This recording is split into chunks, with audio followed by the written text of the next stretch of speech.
Vou até agradecer já aqui a Mayra, Valeu, Joel, Djaimo. para a gente agora repercutir essa decisão de voltar às aulas, né? Porque tem o lado das crianças que estão estressadas, dos pais que também precisam de alguma maneira retomar as atividades fora de casa, e tem a questão das crianças estarem lá precisando deles.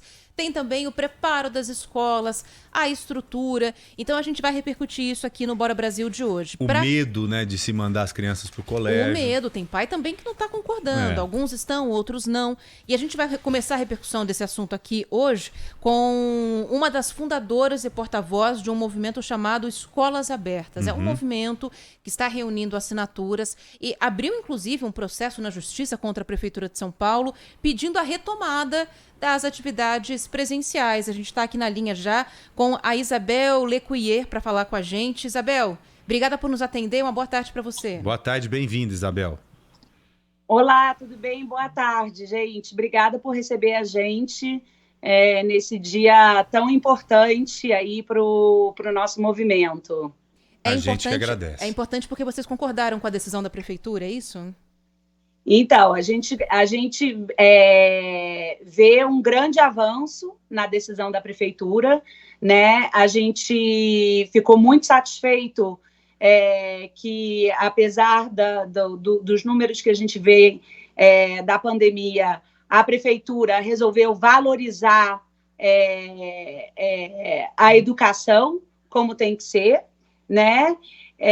Então, a gente ficou bem satisfeito de haver uma data para a retomada das atividades, mas a gente gostaria que a Prefeitura seguisse o Plano São Paulo, né? O nosso pleito na Justiça é para que a Prefeitura siga o Plano São Paulo. E o Plano São Paulo estabelece a retomada das atividades na fase amarela com 70% de capacidade das escolas, né? O que a gente escutou aí do secretário Rosselli a respeito dessa retomada, de acordo com o plano, é que durante as primeiras 2 semanas as escolas da rede estadual vão voltar com 35% de capacidade para a fase de acolhimento, né? Já que essas crianças estão fora da escola já há quase um ano, e aí que a partir dessa segunda semana haveria, então, a progressão para a capacidade de 70%, que é a capacidade permitida no Plano São Paulo. Então, a gente espera que a Prefeitura vá seguir a orientação do Estado de forma integral e que ela faça essas 2 primeiras semanas com uma capacidade mais reduzida, mas que essa capacidade progrida para a capacidade de 70%, que é a capacidade permitida pelo Plano São Paulo na fase amarela. Ô Isabel, é claro que as crianças, os adolescentes têm que voltar a frequentar as salas de aula, as escolas. É algo óbvio. Sim. Isso, inclusive, eu estou sentindo isso dentro de casa. Não sei se você ouviu eu acabar de colocar isso. Só que lá em casa, a gente fica numa celeuma, numa disputa. A minha mulher quer que meu filho vá para o colégio e eu tô meio relutante, porque eu tenho condição de deixá-lo em casa, diferente de tantos outros pais. Eu queria ouvir de você, por que você tem tanta segurança assim em pedir a retomada das aulas? Até mesmo para que eu consiga entender melhor o que é que vocês estão pensando, quais são os pontos de vista positivos para que a gente volte a retomar as aulas aqui em São Paulo. Sim, então, desde que a gente mergulhou de cabeça nessa história, a gente vem buscando embasamento científico para a reabertura das escolas, né? A nossa primeira pergunta foi: por que o mundo todo abriu as escolas e só aqui é que a gente não consegue fazer isso? Então, a gente foi procurar esses dados. E aí a gente, com o apoio de vários médicos, vocês devem ter ouvido falar já de movimentos de médicos que também lutam pela reabertura das escolas. A gente mergulhou de cabeça em todos esses estudos, que são estudos que dizem que as crianças transmitem muito menos, elas se infectam muito menos de Covid, elas transmitem muito menos de Covid, quando comparada com a transmissão de adulto. Se você pegar as crianças que tiveram Covid, em geral, a grande maioria desses números adquiriu o Covid de um outro adulto, transmissão interdomiciliar, quer dizer, as crianças transmitem entre elas, a taxa de transmissão de Covid entre as crianças é de só 3%, de uma criança para um adulto é de 6%, e do adulto para a criança esse número salta de 73%. Então, quer dizer, a gente começa a olhar a ciência, e aí, obviamente, você falar a ciência, o estudo, mas como que funciona isso na prática, e aí você basta olhar para o mundo todo, né? O mundo todo está com as escolas abertas. Se você olhar os países europeus que estão passando aí por uma segunda onda de Covid muito mais severa do que a primeira onda, esses países estão todos com as escolas abertas e com 100% de capacidade, e os países que optaram por fechá-las não fecharam as escolas, fecharam o país, né? Então, na nossa cabeça, é inaceitável a gente estar num país onde tudo está aberto, e só as escolas que comprovadamente, cientificamente e com exemplos práticos são os lugares de menos transmissão estarem fechadas. Agora, e aí, só falando um pouquinho só sobre essa questão de casas onde um pai se sente confortável e o outro não, é por isso que a gente sempre pleiteou por uma abertura gradual das escolas, né? Porque a gente acha que esse período de voltar e ir voltando aos poucos, de forma gradual, como o secretário Rosselli está propondo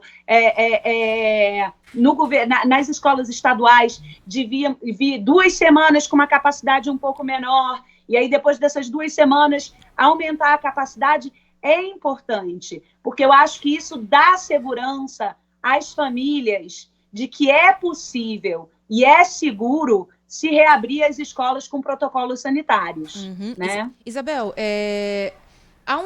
a gente tem conversado muito com os ouvintes aqui no ar, né? A gente vai pedir, inclusive, de novo hoje a participação deles, se eles teriam a coragem de mandar um filho para a escola, se tem medo. E a gente tem percebido que há muito receio dos pais que têm participado aqui do Bora Brasil, pelo menos, né? E principalmente aqueles que têm crianças nas escolas públicas, né? Por causa de um temor de que não haja uma estrutura suficiente para atender essas crianças em segurança. Quando vocês pedem a abertura das escolas, vocês levam isso em consideração também? Vocês estão dialogando com pais de crianças de que instituições? De escolas privadas, escolas públicas? Como que está esse diálogo com todos os pais? Na verdade, o nosso movimento é um movimento composto por pais de escolas públicas e particulares, né? A gente tem do nosso lado, como autores da ação, pais das 2 redes, né? Da rede pública e da rede privada. A gente percebe nessa conversa, né, com diferentes pessoas, de diferentes, enfim, que têm diferentes experiências, que muito do receio vem também pela falta de informação. Por exemplo, a gente escuta muita gente falando: meu filho só vai para a escola depois de vacinado. Só que não existe vacina para criança, né? Então, aí você escuta outra pessoa falando: não, mas e se meu filho pegar Covid na escola? Né? E se ele divide um lanchinho com um amigo e pega o Covid do amigo? E aí, quando você apresenta os dados, né, científicos, quando você vem com embasamento científico, a gente tem uma série de exemplos de pessoas que eram contra a volta às aulas e a reabertura das atividades presenciais e que hoje estão do nosso lado avidamente lutando pela reabertura das escolas, né? O nosso movimento entende que a educação tem que ser tratada como um serviço essencial, né? A gente não pode viver num país onde 1 ano as crianças estão fora da escola, adoecendo, desenvolvendo distúrbios mentais e etc., enquanto o país todo está funcionando. Então, eu acho que essa informação é um trabalho de formiguinha que a gente fez no movimento. Obviamente, tem pessoas da rede pública e da rede particular que no dia 1 eram a favor da reabertura das escolas, como existiam pessoas da rede pública e particular que eram contra.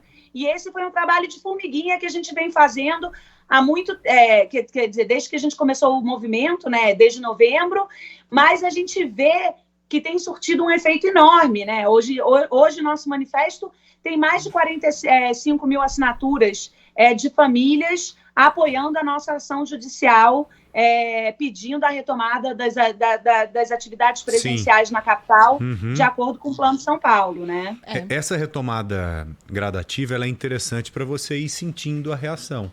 Se Exatamente. nada de pior for acontecendo, você vai intensificando e aumentando a quantidade de crianças e adolescentes dentro das salas de aula. E é claro que se tiver algum gradativa problema no meio do caminho, você volta. Gradativa e não obrigatória. Exatamente. É um início importante. Exatamente.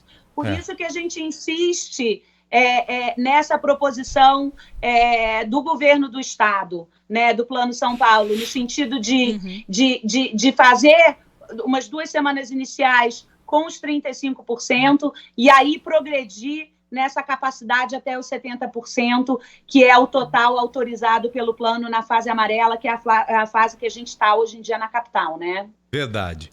Isabel, muito obrigado, viu, pela entrevista. Vamos torcer para que... Imagina, gente. Obrigada a vocês pelo apoio. Vamos torcer para que tudo corra da melhor forma possível, que a gente tenha sorte acima de tudo, tá bom? Um grande abraço. Valeu, Isabel. Obrigada.